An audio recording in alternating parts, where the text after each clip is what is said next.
there is a big, scary topic that really not enough people are talking about in the cryptocurrency space right now, and that topic is, of course, regulations, which is kind of a boring topic, but also something that not a lot of people really understand. And when you see regulators or news articles saying, hey, some kind of regulations coming or something's changing, people tend to get a little bit freaked out. So in today's video, I want to go through some of the recent regulations and things that are kind of going on at that level in the crypto space right now and what you need to know about it and if there's actually anything that you need to be worried about. My name's Lark. Every day I make videos talking about cryptocurrency investing, so if that's a topic that you would like to learn some more about, make sure you are a subscriber to the Lark Davis channel, that you are gently tapping on the thumbs up button just for the YouTube algorithm, and of course, click on the notification bell to know when I put out a new video. Now, real quick before we do start, every single week my team and I make Wealth Mastery. This is a cryptocurrency investor report. Every single issue, you're going to get a deep dive altcoin report, an interview with an industry leader, the latest token sales, the latest airdrops, a step-by-step decentralized finance tutorial, and much more. All of that for less than $10 a week, meaning this is the most value-packed and at the same time the most affordable investor report on the market. Go ahead and click on the link down below me here in the description where you can learn more about becoming a member today. Now let's go ahead and get into this. We had a fun story today. Senator Elizabeth Warren over in the United States, she came out and says that cryptocurrencies put the financial system in the hands of super shady coders. That deserves a come on, man. Come on, man. What are you talking? Guys, come on, lady. What are you talking about here? Even if crypto coders were categorically a monolith of people that were all super shady coder people. Ugh, coder people. Well, I'm going to take the super shady coder people writing open source, publicly available code that has proven to work over the super shady bankers who are currently running the financial system, who have no accountability to everything in the shadows, buy off politicians, this lady probably included. It's redonkulous, man. And of course, saying this, I feel like it's one of those moments we're going to look back on in 10 years and it will be as out of touch as saying the internet puts the postal system in the hands of super shady coders, or the transition to cars is the equivalent of putting the horse and buggy system into the hands of everyday drivers. It's ridiculous. Totally out of touch. But here's the straight dope. The reality is the cryptocurrency industry is coming under increasing oversight by politicians and regulatory bodies. This has been going on for years. It's nothing new. I've been covering stories and the developments around these stories on this channel for years, from the Financial Action Task Force to just all kinds of stuff, regulations and KYC and wallet rules and the travel, all kinds of stuff been happening. And we're going to keep talking about that. It's a very important topic. It's an important topic to kind of know what's actually going on about versus just hearing something, oh my gosh, they're doing something, I should be really scared and go sell all my Bitcoin right now. Don't do that. So this, of course, is the first story I want to talk about. The next thing, we've got a few different stories to go through. This is all from like the last week or maybe two at max for some of these stories, but this is all very, very recent stuff. So both BINANCE and FTX have announced that they're reducing their maximum leverage for their leverage trading services down from 125x on Binance and 100x on FTX to just 20x. Interesting. They're both doing it at the same time. Obviously, they smell something in the air. They've got some wink, wink, nudge, nudge kind of stuff from some high-level people that they're connected to, basically saying The hammer's probably coming down on 100x leverage trading. Good days are over. Let's just bring that down a little bit. And look, here's the deal. You don't need 100x leverage trading. 100x trading, it's one of those things that the big professional traders really don't tend to use. When we start to talk about the big traders, and I remember I had a conversation with the CEO of Bybit a couple years back, and we published that here on the channel, and he was saying, look, here's the deal. The big money guys, the guys who are playing with millions of dollars, the actual trading firms, the quant firms, and all this stuff, they're not using 100x leverage. These guys are using like 3 or 5x leverage. It's primarily retail traders who are using 100x leverage. It's a tool. Leverage trading is a tool. If you're an experienced trader and you understand how to use that tool, it can actually be really good. But bringing the leverage down from 100x to 20x, I see that as not being a bad thing.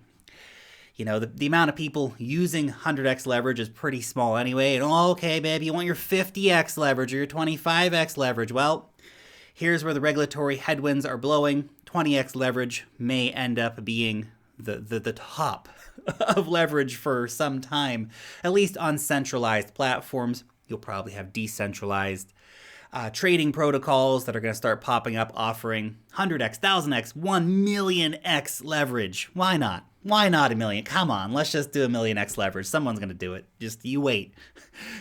Hear me now, quote me later. Some decentralized platform is going to come out with a millionx leverage. It's going to happen. Anyway, I'm not too worried about this. This is normal progression of the industry stuff, what I'm seeing right here with the decrease in the leverage. They're still offering leverage trading for all those who are interested in doing that.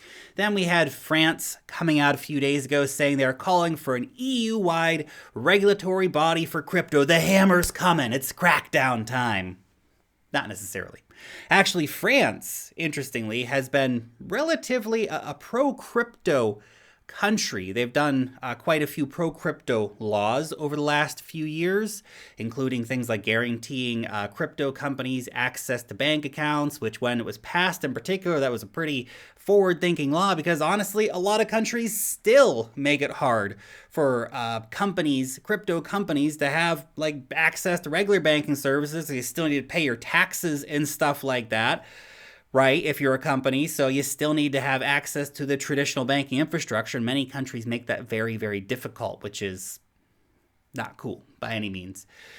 So what is France calling for here? Well, essentially, it's one of these things that if it's done right, it could actually be good. And France has been doing a lot of crypto regulation rather well. Now, if some of the crypto hater countries get the majority voice on that EU-wide regulatory body board, well, then that's not good. But actually, if you look across the EU, we've actually had a lot of crypto-friendly laws being passed. For example, Germany recently passed a very crypto-friendly law allowing their special funds to invest, I think, up to 20% of their funds into crypto. Portugal's and Spain have both passed crypto-friendly laws. Malta's passed crypto-friendly laws. There's plenty of regulators and countries within the European Union that are either pro-crypto or not anti-crypto. So this is one of those things could end up actually being a positive for crypto if they continue to follow in the footsteps of what countries like France have been doing with the regulatory push around cryptocurrency and bringing in common sense stuff that actually helps the industry, not hurt the industry. This was a really big and controversial story that happened the other day. Uniswap, at least the front end of Uniswap, that is the website for Uniswap, not the protocol, not the actual software itself. But they've actually come out and they've delisted about 100 tokens, almost exclusively synthetic asset tokens and stock tokens that represent indexes and individual stocks and stuff like that. Now that followed up a few days after BINANCE came out and delisted all of their synthetic stock tokens last week. And I think the message is very, very clear from regulators here. Stay away from securities. Don't offer synthetic securities. It's not okay, and we're going to come after you. I feel like somebody got, again, a wink, wink, nudge, nudge kind of thing where somebody connected said, hey, you guys need to stop doing this. Maybe if you stop now, we're not going to come after you. If you keep doing it, we're going to come after you. I would not be surprised if that was basically the conversation that happened, but within a very short period of time, just a few days of each other, both the world's biggest exchange and the world's biggest decentralized exchange stopped offering these kind of assets. Very, very interesting. Look, I'm not super big into synthetic stocks anyway. If I want to own a stock, I go to my brokerage account and I buy a stock because then I actually own the stock. Because when you own a synthetic stock, you don't actually own a stock, you own a piece of paper that represents that stock, but that's about as far as it goes for you. I prefer to own the actual real stock, to have a legal stock that actually gives me legal rights, and also, of course, gives me the dividend payouts, which, of course, the synthetic stocks do not give you. So synthetic stocks, they're an inferior product anyway. Regulators have not been fans, obviously, so I think we're going to see the hammer continue to come down on synthetic stock products. Now, in the future, I definitely think that we're going to see proper stocks coming to exchanges. So we're going to have actual tokenized stocks, but that's going to be something that's highly regulated, issued out by the companies, only available to certain people. It'll be geo-blocked, which is one of the things that synthetic stocks were nice for, is that people in most of the world's countries can't get access, for example, to U.S. equity markets, or they can, but you have to be rich. And what if you're not rich? What if you just got a small account, but you want to buy some Microsoft or some Tesla stocks, or you want to trade stocks? Well, this gave you the opportunity to do that. And look, if you really still want to access these particular assets, you can go to a different front end. Remember, Uniswap is a protocol, and they have their website, which allows you to access the protocol, but there's actually a lot of other websites that also allow you to access the protocol. So if you really want to trade those synthetic stock tokens on Uniswap, you can still do that, just not via the Uniswap website. You have to find a third-party website to do that. Next up, we had Blockfi has been hit with cease and desist orders in 4 different states. Regulators are out there claiming that their product is a security, so that's the Blockfi interest account, that is a security. Honestly, to me, this seems like a real stretch from the regulators, but, with all the regulatory hammering going on right now, I'm not surprised that Blockfi, being one of the biggest lenders out there, is getting hit. Obviously, Blockfi is saying, hey, look, these products are not securities, they're interest accounts, so they're definitely not the same thing. And I would agree, to be honest, with Blockfi's assessment of their product. I don't see that as being a security. It is an interest account, right? So right now, those 4 states where they received cease and desist orders, if you are in Vermont, New Jersey, Alabama, or Texas, they are stopping new users from coming in. If you have an existing account, you can still keep your assets there. You can still keep earning that passive income. This is just for new users at this time. So I'm sure BlockFi's got some great lawyers. They're well lawyered up, and they're going to be fine in the long run. But it's just, again, you can see that regulatory crackdown going right across the crypto space, hitting all kinds of different things. And then, of course, our old buddies, Tether. New fraud allegations and a criminal probe underway. This is not so much regulations as just a criminal case, but Tether's in trouble again. Surprise, surprise. The world's shadiest stablecoin back in hot water. Not surprised at all, which leads me to my main point. Stablecoin regulation. That's the real big topic here, and this has been a big topic amongst regulators for the last few months. There's increasing calls for more and more stablecoin regulation. We had some laws passed early this year or late last year, I can't remember exactly, but some laws passed basically bringing the hammer down on stablecoins back then, saying that they need to get banking licenses and stuff like this. It's very interesting because Bitcoin, Ethereum, yeah, they're catching the attention of regulators, but those are different kind of assets, right? Ethereum's a giant network, right? Bitcoin's a network. But the dollar, that's America's bread and butter. That is their financial tool, their financial weapon, their financial power. It's all vested in the dollar and their ability to control the dollar, controlling the on-ramps and the off-ramps, controlling the banking infrastructure, controlling the international banking scene, the Forex markets, all this stuff. If you start to decentralize this, if you start to put these dollars out here in a way that is no longer able to be controlled, that really worries the regulators because they need the power. They need to have the control. And if they're losing the control, not good, not good. So I think we're going to see a lot more stablecoin regulation coming in, and it doesn't really worry me. I know some people are worried about that because it's Tether. Well, I just don't use USDT, at least not when I have any other opportunity. There are some protocols that I might be using, like in DeFi, where I can only use USDT. I wish that wasn't the case. I wish they used USDC in those protocols, but basically I'll swap over to some USDC, over to some USDT from my USDC, use it for whatever I need to use it for, cash back out, move the USDT back over to USDC.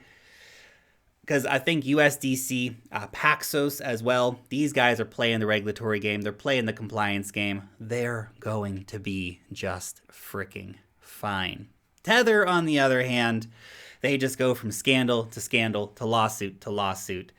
I'm surprised so many people are still using Tether at this point, to be honest. So anyway, final thoughts. None of these stories are a big deal, and they can sound kind of scary if you don't really dig in and try to understand what's going on.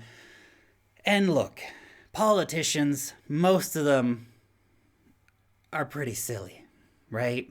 But there's also lots of smart people in high places that are on the side of crypto, that are very intelligent, that know what's going on, that see the future of technology, see the future of finance, and they're trying to push through the right kind of regulations.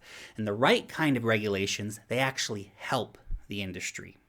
Which I know some of you may not even like me saying that. Like, you want no regulations at all, keep them completely out of it. I know. I understand that side of the argument, but I want wider access for cryptocurrencies. I want everyone to be able to access cryptocurrencies. I want the big funds to be able to bring their money into cryptocurrencies. And for all this stuff, we need nice, clear, concise, positive regulations that help the industry grow. The trick, of course, is getting it right, because the danger is the dumb politicians who then go and try to do dumb stuff like ban Bitcoin or just make the crackdown so heavy that it becomes, just hard to do. And that's exactly what we don't want. But the right regulations can actually make things a lot better for the crypto space overall.